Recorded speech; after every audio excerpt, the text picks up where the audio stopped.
people were making different choices. He had friends who had gone into the underground and were building bombs as a violence against the Germans. There were nuns who were forging passports for Jews and fearing them from hiding place to hiding place. He himself had gone into an underground seminary and was risking his own life by being involved in illicit spiritual activity.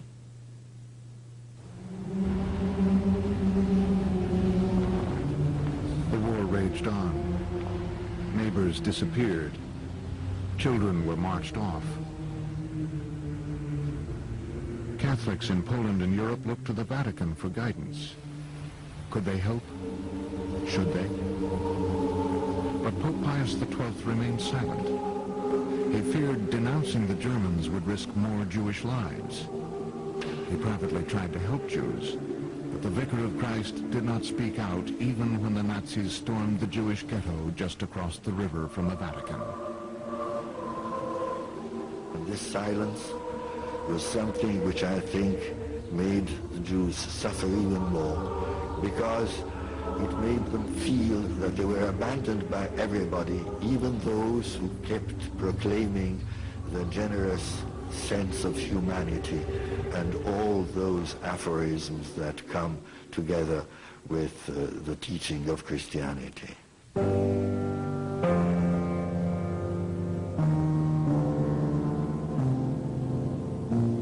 The silence was everywhere. The world turned its back on the Jews. In Poland, all of Warsaw watched as the Nazis set fire to the ghetto. Just outside the ghetto walls, some Poles watched as they rode a carousel the Nazis had built. We used to pass by the carousel. At the time they were putting the ghetto down. On one side there was the Aryan side and the carousel, and on the other side there was the ghetto. You could see the houses being torched, the houses aflame. You could hear the screams of the people, of the grenades exploding, of the machine gun. The smoke was covering the whole city. The sky over Warsaw was dark from the dark smoke.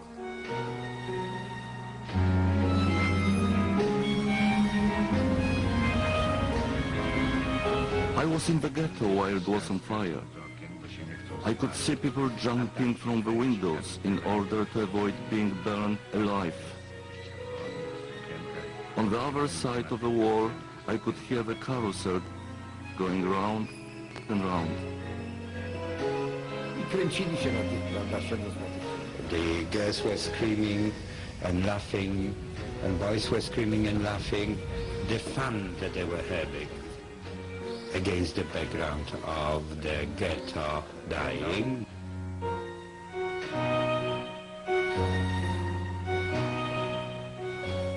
The image of the carousel haunts the Polish psyche and is forever remembered in one of Poland's most famous poems.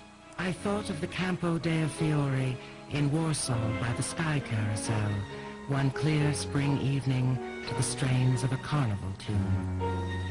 The bright melody drowned the salvos from the ghetto wall, and couples were flying high in the cloudless sky.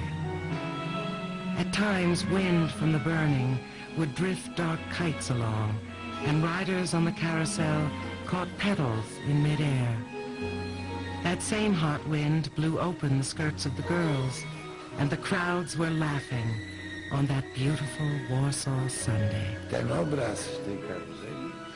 The image of the carousel is a symbolic one for the epoch. And I think it is symbolic not only for the epoch of the Holocaust. It is symbolic for the century we just lived.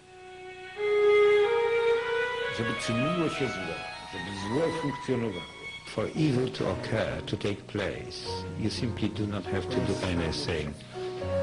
It will come of itself.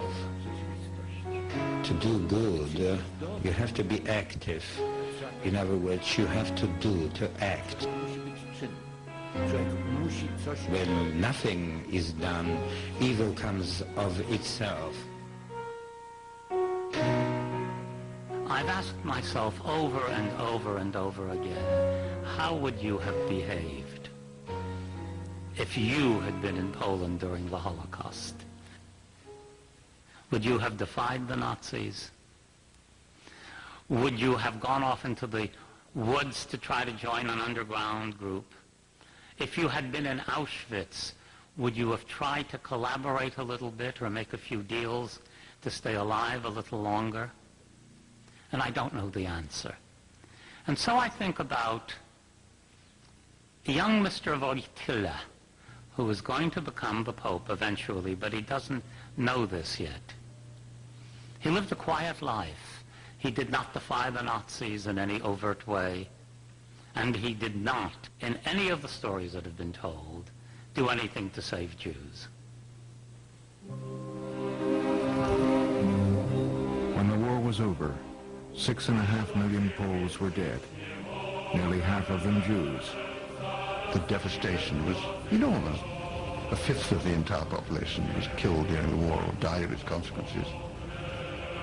Były jakieś straty, jakieś niedopowiedzone. In every Polish family, someone was killed. There were no tears enough for the Jews. Ja kiedyś napisałem 2 The Jewishness in Poland was killed, disappeared completely. There is a sense of the enormous presence of absence. Jest tu wielu ludzi myślących. I think what you find with the Pope, you find among many thinking Poles the sense of guilt that we had not done as much as we could have done. He must be asking himself the question, why did you live so quiet a life? And the proof of it, to me, is that immediately after the war, as a young priest and then soon a young bishop, he was remarkable in a Polish church with a still living, vehement anti-Semitic tradition for befriending Jews. He helped get a few kids out of convents and monasteries where their parents had hidden them and then they never came back. Helped get them back to their Jewish families.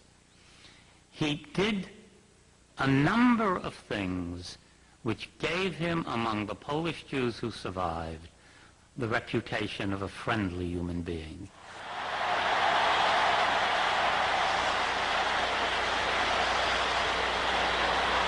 Three decades later, October 16th, 1978.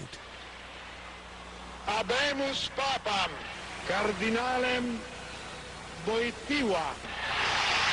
Karl Wojtyła becomes Pope John Paul II, the first Polish pope and the first non-Italian to be elected since the 15th century. Within a year, he traveled to Auschwitz, bringing his white robes and the power of his office to purify the blood-stained place. Napis ten wywołuje wspomnienie narodu, którego synów, córki przeznaczono na całkowitą eksterminację. It was only the first of his dramatic gestures toward the Jews, a first step in coming to terms with his painful past. He faced that past again in 1985, when a filmmaker, a Polish Jew, came to the Vatican to interview him for a documentary about Gentiles who had helped Jews during the war. I didn't ask him before if it's true that he saved Jews, that he helped the Jews, what he did in the time of the war, really. I had testimonies of people, of Stanisław Dziwisz, other people, his Jewish friends, the son of the advocate, of the lawyer Kluger, but I never asked him. So when I arrived, he said, here you are, you came from Paris. You had a lot of Jewish friends, I asked. In the time, before the war, he said yes. I said to him, and all of them were killed. And he changed, he said, yes, it's horrible, right. They were killed. And I told him, but some of them survived, they were saved. He said, danke Gott. And then I asked him the really question, and you, Holy Father, you did something for them? And then his face changed. He said,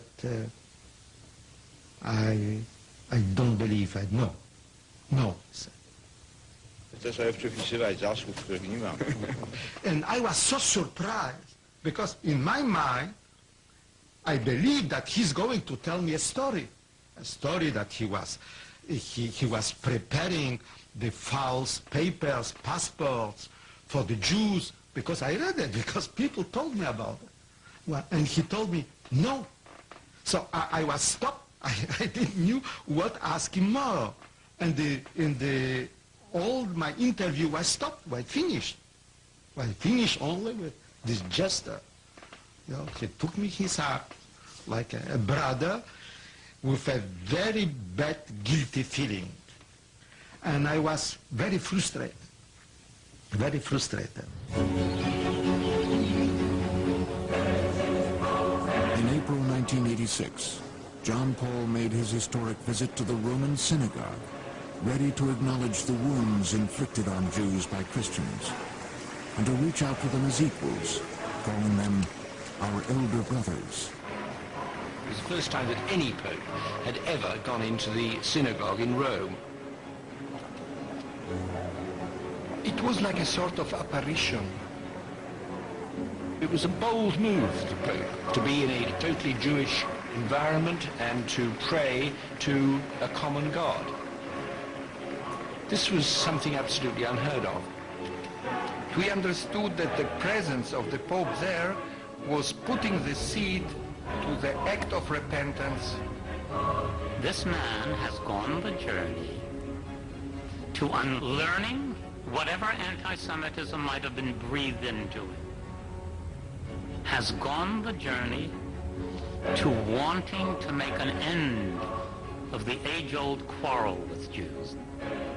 Not merely the Holocaust, but the whole of the church tradition of anti-Semitism. John Paul's repentance was more than symbolic. He supported a powerful pastoral letter which denounced anti-Semitism and was read throughout all the churches of Poland. Anti-Semitism is a sin. Very clear and unambiguous statement he has made time and time again.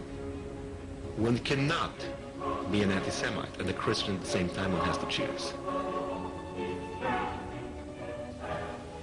One of my friends, who happens to be a priest, told me that since the Pope had said this, that anti-Semitism is a sin, he has heard people confessing a sin in confession. This is no small thing. The Pope's journey towards atonement was not without missteps. Jews were offended by his embrace of Austrian President Kurt Waldheim after questions had been raised about his involvement in war crimes.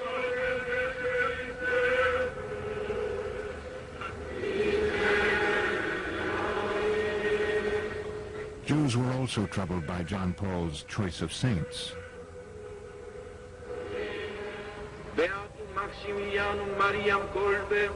Among the Pope's most controversial decisions was the canonization of Maximilian Kolbe, a Polish Franciscan monk who died at Auschwitz. Auschwitz was a lesson to humanity. That man is nothing. Man is manure that just happens to be walking and alive. Kolbe's answer to that, well, this is not true, and I can prove it's not true, and he did. What Kolbe did in Auschwitz, he volunteered to replace a prisoner who was sentenced to death, and died himself.